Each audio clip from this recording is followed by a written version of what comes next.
this special multi-surface disinfectant. So I'm going to wipe down the whole area that I'm going to work on and keep it very, very clean. And then before I do anything else, I'm now just going to go and wash my hands again. Okay, so as you can see now, I've got my apron, my gloves, and I'm just going to put my mask on. And I hope you can hear me through that.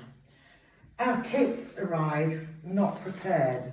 So every month we have to make up 300 of these. So it comes flat packed. You have to open it in a sterile area. Be very careful. Okay, so then what we do, we find it all. We have to make up the box first, but you'll see why we have to fold down that area and make sure it is sterile. So it's the first time we did this, we thought it was jolly good fun. We thought it was really quite amusing. I can tell you that soon wears thin. So there we go, there's the box nearly made. Don't forget we have 300 a month of these to do. Okay, so you have to make sure the tabs go in properly, which is easier said than done, especially when you're wearing gloves. And then you need to make sure that you've got all the equipment you need for your box, which is a vial, something to wrap the vial in, a swab, and 2 bags. Now they've started to put barcodes on for us. They've done bits of our work. Prior to that we were sticking on barcodes on everything, but they've now sent them. Okay, so that is the pack done. And then we have to discard of that. Now if the phone rings in between that, or somebody comes in, we have to completely disrobe and then re-robe. So that basically is a box ready to do a test.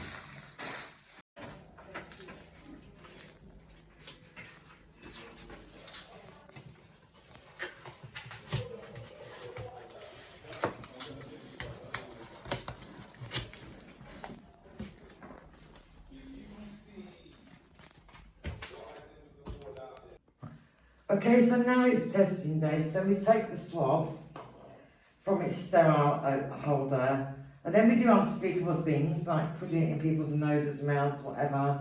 We ask them first to blow their nose, clear their mouth, whatever, and then we swab them, and then we put it in the vial that's ready.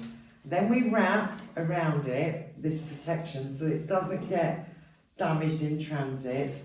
Then we take the first plastic bag and place it in. So once it's in that plastic bag, we do need to sanitize it. Okay, we need to sanitize the bag and seal the bag. Okay, and then let's just get the air out and seal it. That's it. And then we put it into the second plastic bag.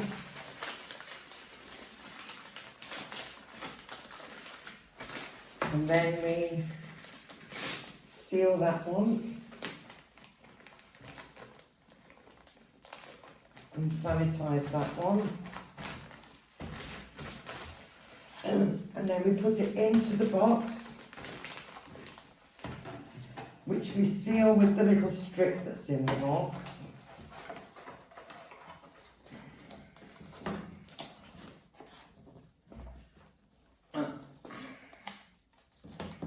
Okay, and then we have the barcode that goes onto our admin, and I've shown you that. So then we discard everything we've used. And the way we do it, we take the apron off first, always the apron first. Just pull it off and scrub it up. And then the gloves, and what we do now, we hook inside the glove and roll it down so that we're not pulling it off and getting contamination from this. We're pulling it down, and then the other way, the same one, pull it down. It's all kind of wrapped up, anything contaminated is up, and then with clean fingers, we can then take our mask off. So that's what we do, and that's what we do for 60 staff and nearly 30 residents regularly. Okay, so this now barcode that was at the end of the testing gets put against the person's name. I'm not going to let you see the names. But we have to go on the website, upload the form, and then populate it. So we have to put in the barcode twice, the date of birth. It's already populated for us, which is a good thing. It didn't used to be. The bad thing of that is, if we have got someone on here the night before that suddenly decides or isn't able to have their test, then that form has to be done again. You cannot you can't leave anybody off. Once that form's on the website, you have to fill something in for everybody. So that takes an inordinate amount of time. Some residents, it's very difficult to get results. One in particular, we don't always get her results on the day. We always leave her off the form and then we put her on as an individual at the end of the day if we've managed to get a test. Similarly with staff, if they for any reason phone in sick and they're on that form prepared the night before, we have to pre-prepare that form again. We can't use it with a name on it that isn't going to be populated. Again, all adding to the amount of time it takes.